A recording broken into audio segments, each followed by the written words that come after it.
बिस्मिल्लाहिर्रहमानिर्रहीम। अस्सलाम वालेकुम स्टूडेंट्स, कैसे हैं आप? उम्मीद है आप सब खैरियत से होंगे।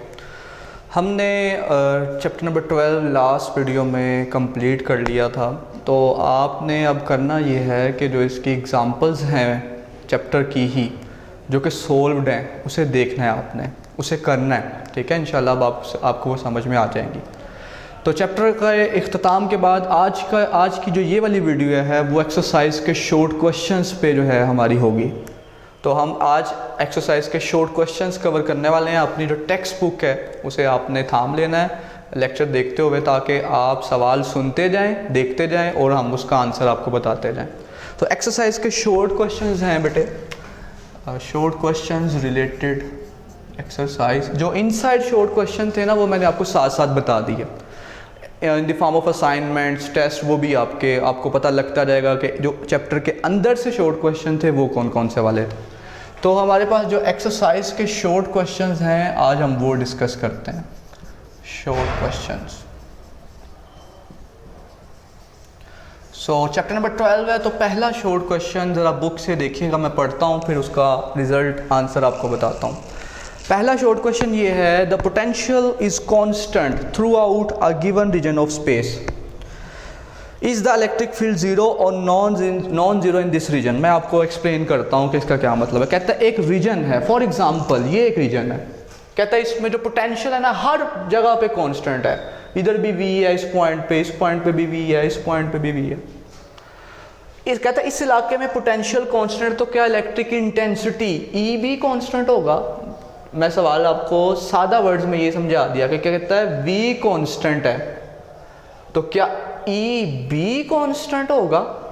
अब मेरा बच्चा गौर से बात सुने। जब V कांस्टेंट है हर पॉइंट पे, तो जब आप डिफरेंस निकालेंगे डेल्टा V, वो क्या होगा? V2 minus V1। तो स्टूडेंट्स V2 जो है वो भी V है, V2 भी V है और V1 भी V है। तो आपके पास रिजल्ट क्या आएगा? Result will be zero. मतलब जो पोटेंशियल चेंज है किसी भी दो पॉइंट्स के दरमियान वो जीरो है। अच्छा, अब पोटेंशियल कांस्टेंट है तो पोटेंशियल डिफरेंस जीरो है। अब कहता है ई के बारे में क्या ख्याल है आपका, इलेक्ट्रिक इंटेंसिटी के बारे में? तो we know that the relation between electric intensity and potential difference E is equals to negative of delta V over delta R. अब डेल्टा वी चूंकि क्या है जीरो, तो E भी क्या आएगा? जीरो आएगा। इसका मतलब ये ठहरा कि जब V कांस्टेंट होगा एक रीजन के अंदर, तो E इलेक्ट्रिक इंटेंसिटी क्या होगा वहां पे? जीरो होगा। तो ये सादा सी एक्सप्लेनेशन थी पहले सवाल की। ठीक है, सादा वर्ड्स में समझा दिया और उसका रिजल्ट, उसका आंसर आ गया। ठीक है, पहले सवाल के बाद मेरा बेटा हम आते हैं सेकंड क्वेश्चन की तरफ। 12.2 दूसरा सवाल मैं फिर से पढ़ता हूँ और उसे एक्सप्लेन करता हूँ जी। दूसरा सवाल ये, suppose that you follow an electric field line due to positive point charge, do electric field and the potential increases और डिक्रीजेज। मैं आपको ये समझा दूं क्या कह रहा है। कहता है एक पॉजिटिव चार्ज, जब आपको पता है ना पॉजिटिव चार्ज का electric field line radially outward होता है, मैंने आपको सिखा दिया होगा। कहता है आप इसे फॉलो कर रहे हो, इसके साथ साथ चल रहे हो, मतलब आप पॉजिटिव चार्ज से दूर जा रहे हो। मतलब कहने का ये आर क्या होता चला जा रहा है? इंक्रीज होता चला जा रहा है।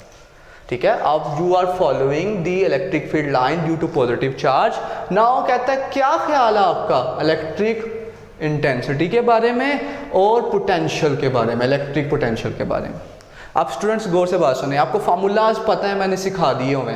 Electric intensity is equals to K Q over R square और electric potential is equals to K Q over R. इसका क्या मतलब ठहरा? इसका मतलब ये ठहरा कि आपको अगर ये कांस्टेंट है तो electric intensity is inversely proportional to R square. ठीक है, and V is inversely proportional to R। अब उसने ये पूछा था कि जब आप पॉजिटिव चार्ज की वजह से इलेक्ट्रिक फील्ड लाइन को फॉलो करेंगे तो electric potential and electric intensity कम होंगे या ज़्यादा होंगे। तो मैंने आपको बताया कि जब आप उसे फॉलो करेंगे तो R क्या होगा? इंक्रीज।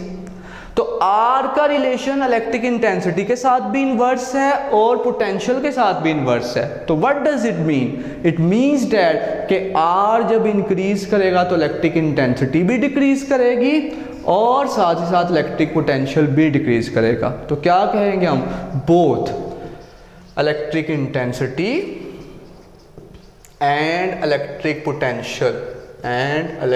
potential will decrease। ले मेरा बेटा, ये सादा सी एक्सप्लेनेशन, ठीक है। अब 12.3 देखिएगा, अगेन पढ़ते हैं और उसे समझाते हैं और उसका आंसर बताते हैं। How can you identify that which plate of capacitor is positively charge. कहता है आप कैसे ये शनाख्त करेंगे, आइडेंटिफाई करेंगे कि कौन से वाली जो प्लेट है कैपेसिटर की उसके ऊपर पॉजिटिव चार्ज है, ठीक है। बात समझ आ गई कि नहीं। Which plate of capacitor is positively charge, which plate of capacitor is positively charge, ठीक है जी। कौन सी वाली प्लेट पॉजिटिवली चार्ज है। अच्छा, इसके लिए हम एक टेक्निक यूज करते हैं, एक डिवाइस यूज करते हैं आंसर में, जिसे हम नाम देते हैं इलेक्ट्रोस्कोप। क्या नाम देते हैं, इलेक्ट्रोस्कोप, ठीक है बच्चा। अब इलेक्ट्रोस्कोप की कंस्ट्रक्शन क्या है इस डिवाइस की, गौर से सुनिएगा। एक प्लेट होती है जिसके ऊपर पॉजिटिव चार्ज आपने दिया होता है या नेगेटिव दिया होता है, और साथ में 2 गोल्ड फॉइल्स होते हैं, ठीक है। अब आप इस प्लेट के पास जिस पे पॉजिटिव चार्ज है, कैपेसिटर की वो वाली प्लेट लेके आए हैं जिस पे पता लगाना है पॉजिटिव चार्ज है या नहीं। अगर तो इस पे पॉजिटिव चार्ज हुआ तो ये भी पॉजिटिव है, इलेक्ट्रोस्कोप वाली प्लेट, तो पॉजिटिव क्या करेंगे, रिपेल करेंगे। जब रिपेल करेंगे तो ये जो गोल्ड फॉइल है ना, इनके दरमियान जो डाइवर्जेंस है ना, जो डिस्टेंस है वो ज़्यादा हो जाएगा, ठीक हो गया, रिपल्शन की वजह से। और हम ये बात कह देंगे कि ये कैपेसिटर की प्लेट कौन से वाली है, पॉजिटिवली चार्ज है। और अगर इस पे नेगेटिव चार्ज होता तो ये पॉजिटिव और नेगेटिव क्या करेंगे, एक दूसरे को अट्रैक्ट करेंगे, तो डाइवर्जेंस अब की बार जो है इन फॉइल्स के दरमियान क्या हो जाएगी, अट्रैक्शन की बिना पे कम हो जाएगी। तो ये जो डाइवर्जेंस है फॉइल्स की, अगर तो ये रिपेल करें तो इसका मतलब क्या है कि कैपेसिटर की प्लेट पॉजिटिव चार्ज है। अगर ये डाइवर्जेंस कम हो तो क्या मतलब है कि नेगेटिवली चार्ज है, ठीक है जी। ये सवाल भी कवर हो गया। अब नेक्स्ट सवाल देखते हैं 12.4। 12.4 में क्या कहता है, कहता है describe the force and forces on positive point charge when placed between parallel plates.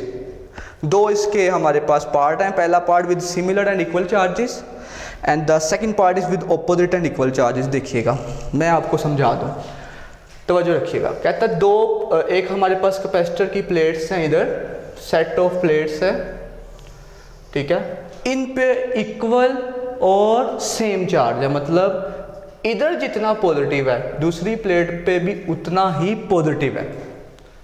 दूसरी तरफ कहता है, दूसरा आपके पास जो पार्ट है उसमें कहता है, दूसरे पार्ट में कहता है कि एक प्लेट पे जितना पॉजिटिव है ना, दूसरी प्लेट पे उतना नेगेटिव है, ऑपोजिट चार्जेस हैं। अब कहता है बताएं क्या फोर्स होगी जब आप पॉजिटिव चार्ज को सेम वाली के दरमियान रखेंगे, और क्या फोर्स होगी जब आप पॉजिटिव चार्ज को ऑपोजिट चार्जेस वाले के दरमियान रखेंगे, ठीक है स्टूडेंट्स।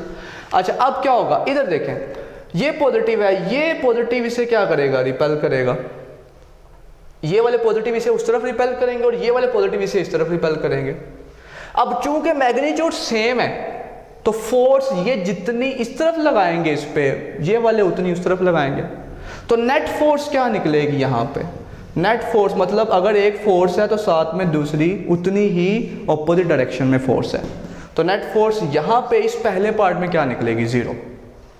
अब सेकंड पार्ट की बात करें, ये वाला इसे क्या करेगा, अट्रैक्ट, और ये पॉजिटिव इसे क्या करेगा, रिपेल। एक ही डायरेक्शन में फोर्स लग रही है, इधर डायरेक्शन ऑपोजिट थी, कैंसिल हो गया, इधर एक जैसी फोर्स एक ही डायरेक्शन में लग रही है, तो नेट फोर्स क्या आएगा, F + F, that will be equals to 2F।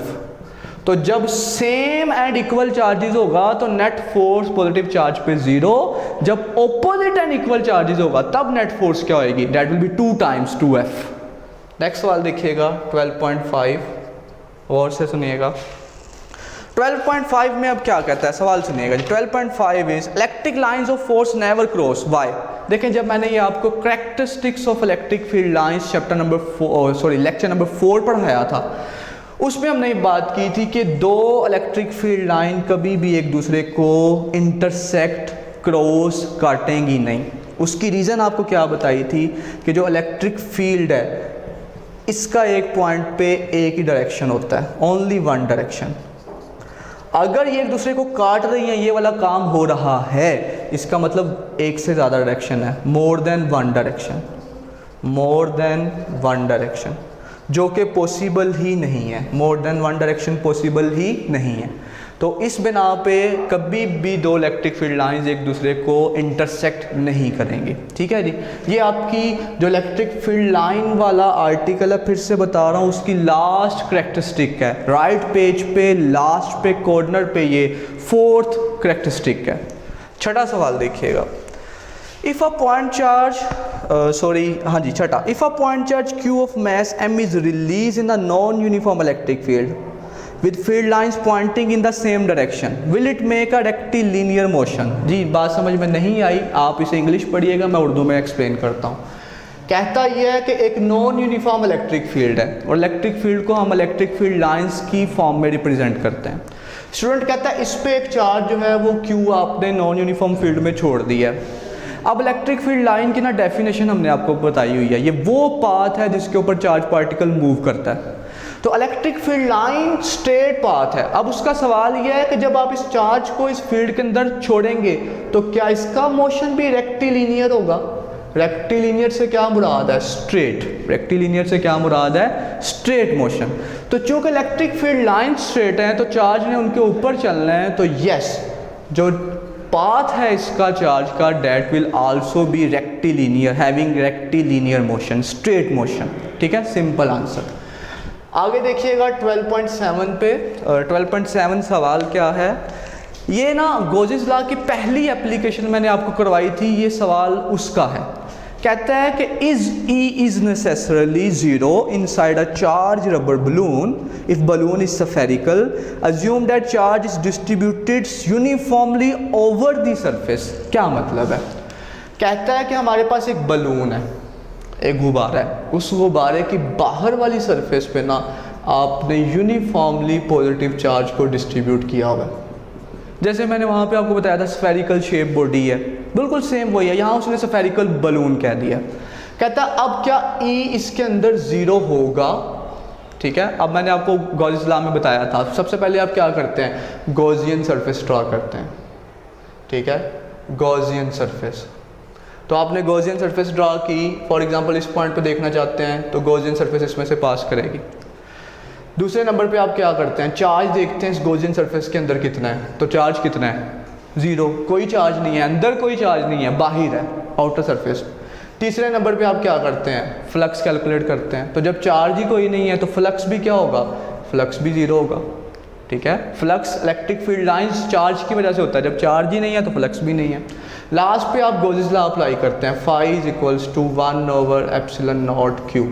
ठीक है, अब ये जो phi है that is equals to maximum flux के लिए EA, और ये जो चार्ज है चूंकि ज़ीरो है तो ये सारा फैक्टर क्या हो जाएगा? ज़ीरो।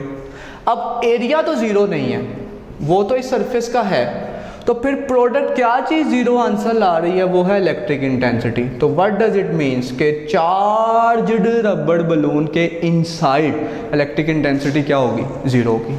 सेकंड लास्ट क्वेश्चन है, उसके बाद लास्ट, और ये वाला जो सिलसिला है चैप्टर का ख़त्म। 12.8 में क्या कहता है, सुनिएगा जी। Is it true that Gauss's law states that the total number of lines of forces crossing any close surface in the outward direction is proportional to net positive charge enclose within surface? क्या कह रहा है जी, ज़रा गौर से बात सुनिएगा। कहता है कि अगर एक क्लोज सरफेस है हमारे पास और इसके अंदर चार्ज मौजूद है, फॉर एग्जांपल पॉजिटिव, तो उसकी electric field lines radially outward निकलेंगी इन ऑल डायरेक्शन। अब ये जो इलेक्ट्रिक फील्ड लाइन है ये फ्लक्स है, गॉसेस लॉ तो ये है ना, flux, electric flux is equal to 1/ε0 time total charge enclose by the close surface. अब इलेक्ट्रिक फ्लक्स को इलेक्ट्रिक फ्लक्स नहीं बोल रहा, उसकी डेफिनेशन बोल रहा है, the total number of electric field lines is proportional to total charge enclose in it. तो बात करेक्ट है, आप फ्लक्स की डेफिनेशन को इस्तेमाल कर रहे हैं, बस फ्लक्स की जगह उसकी डेफिनेशन, उसकी इलैबोरेशन दे रहे हैं, that flux is actually total number of electric field lines. तो कह रहा है total number of electric field lines is proportional to total charge enclose by the surface. Is it true statement? Answer is yes. कि जितना उतनी ज़्यादा lines गुजरेंगी उतना ज़्यादा फ्लक्स गुजरेगा जितना ज़्यादा चार्ज होगा, प्रोपोर्शनैलिटी है। ठीक है, आखिरी सवाल है जी 12.9। ठीक है, देखते हैं क्या कहता है। Do electron tend to go to region of high potential और लो पोटेंशियल। देखिए हम ये बात डिसाइड कर चुके हैं कि दो हमारे पास ऑपोजिटली चार्ज प्लेट हैं, एक के ऊपर पॉजिटिव चार्ज है, एक के ऊपर नेगेटिव चार्ज है। तो स्टूडेंट्स ये पॉजिटिव वाले को हम हाई पोटेंशियल बोलते हैं और नेगेटिव वाले को हम लो पोटेंशियल बोलते हैं। अब आप एक इलेक्ट्रॉन छोड़ें इसके अंदर, तो इलेक्ट्रॉन किस तरह मूव करेगा अब आपको सिखा चुके हैं। इस चैप्टर की असल ही ये है कि पॉजिटिव चार्ज और नेगेटिव चार्ज अट्रैक्ट करेंगे और नेगेटिव रिपेल करेंगे, तो इसके ऊपर फोर्स किस तरफ लगेगी, अपर की तरफ, टूवर्ड हाई पोटेंशियल। तो इलेक्ट्रॉन जो है वो इलेक्ट्रिक फील्ड के अंदर किस तरफ मूव करेगा, टूवर्ड हाई पोटेंशियल। हम इस तरह से लिख सकते हैं from low potential to high potential, from low potential to high potential. So students ये थे 9 सवालात एक्सरसाइज के जो आपके सामने हमने रखे।